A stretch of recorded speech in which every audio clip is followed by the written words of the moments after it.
Morning world, Hippy Trev here. Roll the intro.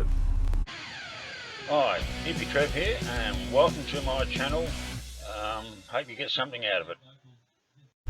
Rightio world, so big night last night with Lynn and Ian in the bus and down the pub for tea. It was awesome, so I'm in the boat. I'm about to head round to the motel and pick them up.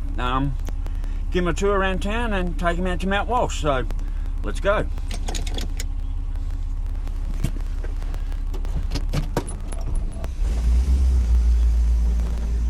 Great night last night. I haven't spent any quality time with Lynn. I haven't spent any quality time with Lynn since I can't remember. Ever.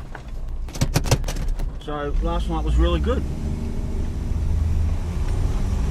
So the only one that hasn't made it up here is Jilly. So Jill and Darren. I know COVID's going to make it hard, but hey, everyone else has made it. Anyway, let's go back to cruising. So cruise around the motel and I'll pick up Lynn and Ian, take for a little drive around town, and then I'm going to take them out to Mt Walsh. Now Mt Walsh will be closed because of the fires, but it's still a nice drive out, and it's still pretty nice to be at the foot of Mt Walsh. Hey! I hope you're looking after my family. Well, that was your job. We just got a bed through. We've got to do all the bullshit. Yeah, no, I had a good night last night. Did you? Absolutely. Where'd you end up? Just down the pub, and then back at the bus. I think I'm sober now. The Grand. No, I don't go to the Grand. I hate the Grand. It's commercial. Oh, I hate commercial. Well, the new owners aren't too bad. I've just never liked the Grand. Funny that way. So no, I end up back in the bus and drinking some nice bourbons and chatting and catching up with things. I haven't seen a lot of activity here this morning. Oh, they were pretty knackered when I got them home. They're just old, you know. Hang on. Takes you down memory lane. Right, our worlds, here we are. Just picked up Ian. Lynn's in the back. Say hi. Hi. Let's go and have a bit of a drive around. So you're now on the YouTube. Oh, you're famous. I sometimes do them up.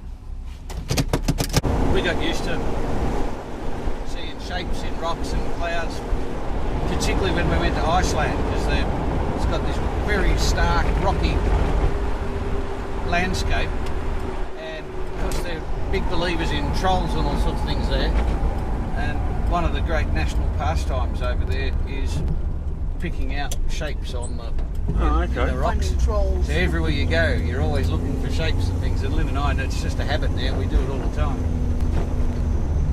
Yeah, actually, my bike come with a bell underneath it, and I sort of never realised. And the chick I bought, I said, "Oh, it was there when I got it," so I left it there. So I looked it up, and a big thing from America is they put the bells under their bikes to ward off the road gremlins. Is that right? So I've got a bell under the car now, and yeah, it's a big deal over in the States apparently. Well, you know, they're big believers in God, so if they believe in God, they'll believe in anything, won't yeah, they? pretty much. So I hung one under Joe's car, I've hung one under this car. I mean, I don't know if it works or not, but it was just cool because I looked under there and she just pointed out to me and said, "Yeah, there's your bell under there." And the $1 Million Bogan, I messaged him on his Facebook page or whatever it was. No, it would have been on one of his YouTube. Said, "Have you got a bell under your bike?" And then the next video he put up where he goes to Geelong Harley to get all his bikes serviced by Cole. He goes, "That's fucking hilarious, some of those things." And he goes, "So Cole, what do you think about these fucking bells under the bike?" And Cole's like, "Oh, they're fucking bullshit and like this and like so." But anyway, someone made him a $1 Million Bogan hat bell for his bike.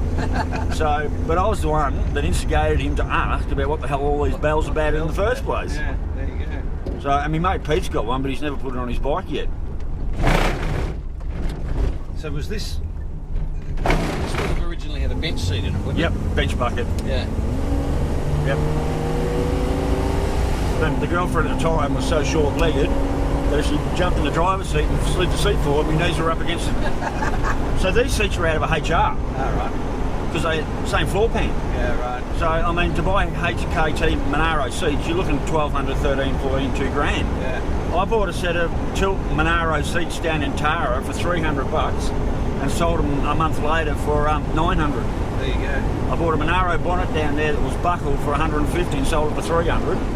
I picked this Monaro bonnet up for $350 in Bundy.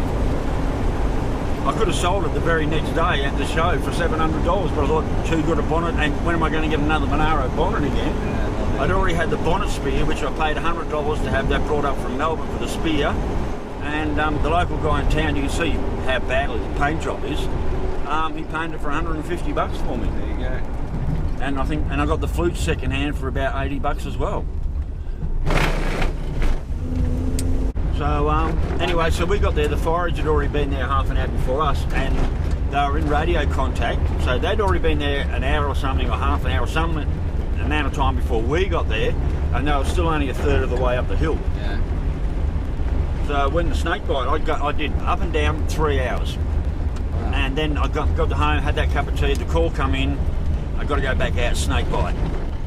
So, and I was carrying a board with me, like half a board. We got a board that joins together. How long did it take you the second time? About the same, but I didn't go all the way up as far as I did because the kid was a little way down. He'd walked himself down a little bit as well, and so it doesn't look much. But to get to that point up there, you're looking at minimum hour and a half, and that's for a fit, experienced climber. For someone like us, a bit of age on us and a bit of a huff and a puff, it's a 3 hour fucking round trip. You just wouldn't think so.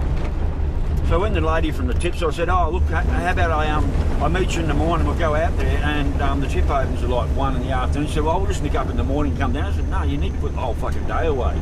You know, you don't want to get part of the way up and like, you know, have to come running back down to go to work. Yeah. You want the whole day set aside. But look at it, isn't it? I just think it's a gorgeous mountain. So somewhere up there I got to.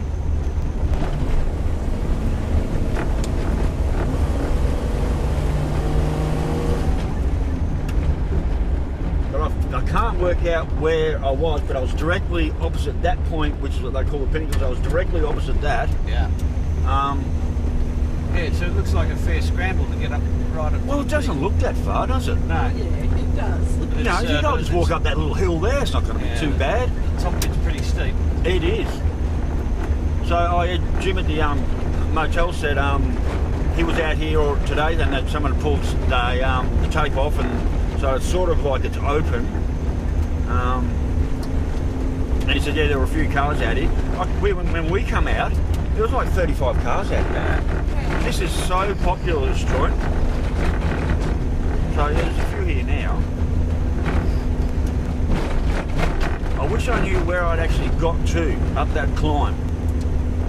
Oh well, once you start doing it once a month, you'll soon work it out. Yeah, well, with summer coming on, it's going to be a hell of a hike, but I'll have to get fit enough to get up and down. There's going to be more rescues. We know it. Yeah. And I'm going to have to do it in full SES uniform. Yeah, and you're going to have to lug a rescue board up there and... So I thought I spotted a bit of a path there. So there's not many cars here at the moment. Take you some of the way, you can have a bit of a look, eh? No, that's good.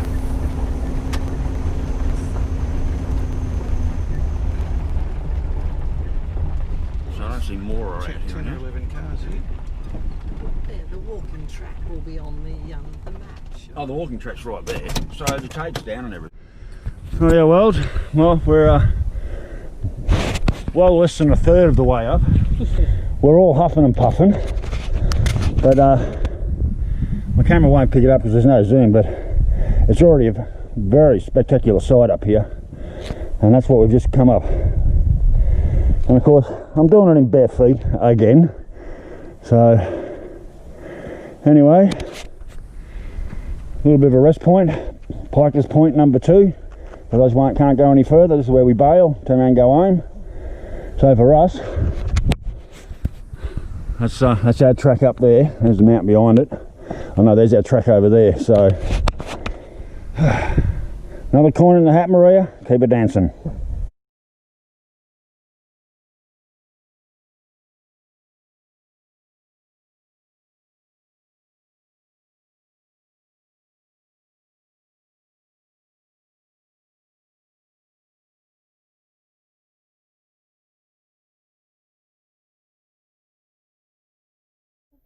Our worlds, well, we made it about halfway up.